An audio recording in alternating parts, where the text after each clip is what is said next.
Trump team looks to end $37 billion program designed to help minority business, saying it violates the Constitution. The Trump administration has joined with two white-owned construction companies looking to end a $37 billion program designed to help minority-owned businesses, saying it's unconstitutional. The Indiana-based companies, Mid-American Mining Company and Bagshaw Trucking, Inc., sued the Department of Transportation in 2023 over the Disadvantaged Business Enterprise Program, arguing that it should be permanently dismantled. On Wednesday, the Department of Justice filed a proposal for a settlement with the DOT to dismantle the program, which was first authorized by Congress in 1983 and serves roughly 49,000 businesses that have been deemed to be disadvantaged. The program is funded by the federal government but administered by states and allocates at least 10% of the government funding for transportation infrastructure to such contracting firms. The original complaint described the DBE as the largest and perhaps oldest affirmative action program in U.S. history and claimed that the program's goals were in fact discriminatory barriers, targeting non-designated racial groups, including European Americans or white Americans. The word disadvantage is simply code for women and certain minorities, the complaint stated, adding that disfavored racial groups must compete with the preferred racial groups on an unequal footing. Because the DBE program violates the Constitution's promise of equal treatment, it must be permanently dismantled. Last January, under the Biden administration, the DOT hit back at the suit, saying that the plaintiffs had notably not identified any current transport construction contracts that had race or gender-based subcontracting goals due to the DOE DBE program. However, in a new filing on Wednesday, the administration said it had reevaluated its position in light of a 2023 Supreme Court ruling which blocked race-conscious college admissions. Defendants, upon review of the DBE program and their position in this litigation, have determined that the program use of race and sex-based presumptions is unconstitutional, the filing stated. So basically, all the stuff that they put in place because, European Americans weren't letting this group of people have any of this stuff. They're like, hey, you got to let other people have something for some reason. Now they're like, oh, take it back.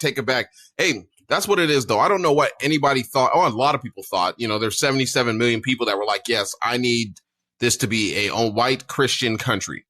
You know what I'm saying? And so this is what they're doing now. It's not sad anymore. It's just, you get what you vote for and you get what you don't vote for, basically, at the end of the day, because only 25% of us voted. And you really look at it like this, man. This country has had preferential treatment and continues to have preferential treatment toward European Americans. This is just what it is. When you have even an inkling of trying to say, you know what, it can never be parity. It's like a person, if you got money, if you start making $100 a year or $100 a month back in 1900, and you made that all the way up until now, and I start making it in 1985 until now, I could never catch up with you because you've invested that money. It's turned over. There's been all kinds of, things you've been able to invest in and people you've been able to network with that I could never get to. So imagine that times 200 years or whatever, 350 years or more. So it's just, it can never become parity, but they're trying to say, you know what? There's a way we should try and repair some of these things that have been broken in this country. Let's try and make it so there can be some sort of semblance of parity. When you have white household wealth at almost over 150,000, black household wealth at like $17,000, $20,000, that's not because of anything but racial inequalities, social economic issues that have been exacerbated since slavery. Let's just be real here. That's just a factual a basis behind this. So this program right here was put in place to be able to try to somewhat repair that. You guys don't want to give reparations when you should. I know we don't owe you anything, but really you do. All banks that you guys are banking with, all the businesses you guys work for, and the money they got their money from, it all comes from old slave money. It just does, whether you like it or not. It's a fact. Now they're going to get it from new slave money of immigrants. Exactly. And at the same time, when you look at programs like this, they're needed because people are trying to claw their way up out of holes that they've been in. Not because of what they've been through, because their parents and programs they weren't allowed to have access to. So it just makes more sense that these things right here should not be gone after by our own Justice Department, because Trump is trying to get rid of anything saying, oh, these are racist. man, you had racism in your housing. That's why they had to make rules behind people like you who had you and your father who had apartment complexes when you discriminate against letting black people or people of color live in your building. Well, the whole thing is, you know, all this stuff was put into place because of racism, right? But now since the racists run the country, they're like, nah, we're going back to the norm because we liked it. Yep, you know what I'm saying? Like, we're going to us. get rid of all that stuff. It's basically like, you know, they threw you a bread loaf, right? But you can only reach the end of the bread loaf. So when you grab it, you just got to rip off a piece of it. Now they're like, that's good enough. That's a perfect analogy. Perfect analogy. Exactly, you know what I mean? And so, I mean, they've had enough. They've had enough time to eat, and they should have caught up to us by now. This shouldn't even. I mean, and it's just it's outlandish. They know it. They'll say it in other instances. They'll make the same. They'll say the same thing. It's like when Trump talks about immigrants, and he's like, "Oh, well, we need them in this country because we'd have a declining birth rate if we didn't have them. We need them for work and do this." He tells the truth. Then he tells you, "I want them all out of here, though." Because there's only thing it really is. This is about racism and racism only. That is it. It's not about actual economics. Not about what's good for the country. None of this stuff is about what's good for the country.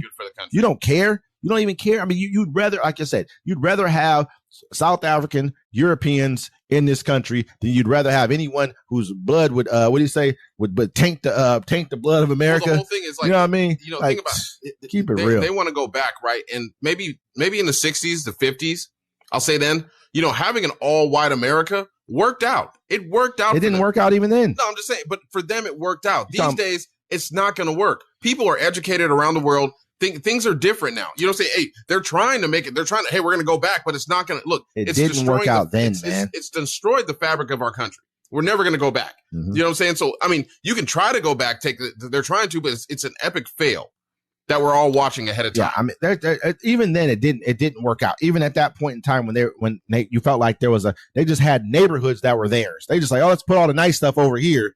You know, I mean, I around my neighborhood, I look outside and I'll see like fire hydrants every so many feet, you know, every so many yards or whatever. And they're like, oh, that's infrastructure. I mean, that means they thought it through. We got running sewer through here. You don't have to use, you know what I mean? You don't have like sewage systems in your backyard, like, you know, none of that kind of stuff, you know. So this is called infrastructure. That's what they did for their neighborhoods. They're like, oh, we're going to make our neighborhoods real nice, real good. Then they let everybody else's neighborhoods go to hell. Let's make their neighborhoods half of the roads. We don't want to fix those roads. We don't want to do nothing for their neighborhoods. We're going to do it all for ours. And then we're going to gentrify their neighborhoods later and kick them out and send them over somewhere. This is what they've been doing. This is what all this is really about here. You know what I mean? At some point in time, you guys lived off on your own and everything was good and nice for you. But now we're trying to do the same thing for ourselves. And you're like, oh, like you said, pull the bread away and let us just, you know, figure it out. About it too, it's like, you know, I saw another podcast where they're like, yo, Black folks been poor so long, we make it look fashionable and cool. Like, we don't like it. We just, we deal with it or whatever, right? But you have to think about it. The other side of it, now these people, you know, you can only squeeze us so much. Now they got to go and squeeze their own people. They're squeezing them, and you can only point the finger at us so much. You know what I'm saying? Because we can't take it. We didn't take anything from you. You know what I'm saying? And it's not to say that we're like, it's not a needy thing, but it's definitely a thing that's like, hey, you know what I mean? Hey, this we're in a race that's not even, well, I won't even call it. I won't even look. I'm never looking for fair. We're not. At this point in time, there is no fair. But hey, don't make it so that's an impossible race. Well, the whole thing is, you know what I mean? They don't, I mean, they can have it all, right? But once they drive by and see you having it, they don't like that. Or somebody was like, yo, if you love America, why do you hate everything about it? Somebody said that. Why do you hate the government? You hate the people in it. You hate all this stuff. All your stuff is just hate. It's just hate. But you say you love America, but you hate everything in it. You know what I'm saying? And just wild stuff. I mean, just over and over again. This is just kind of where we're at. But we're back again with another thing he's trying to take away. You know what I mean? Like, you know, from people of color. Another thing he's trying to take away from minority groups or whatever. I'll say majority minority groups. I mean, so this is a normal thing for us at this point in time. If you guys don't see this, if you guys don't pay attention to these things, that these are things that they're attacking you because they're like, hey, any way that you got to get some money, I'm trying to take that from you. And I'm going to try to give any way I can to me and my people to get some money. And that's what that is. Crazy. You know, they're cutting all these programs in the federal government. It's not like they're going to give you that money back. Remember Elon's 5,000? What happened to that? You know what's happening? They're going to cut all these programs in your state and your county, your city or whatever, right? But they're keeping the money. The money's still coming in. There's still money there for that. The government's still going to keep that. They're just keeping it. They're pocketing it. So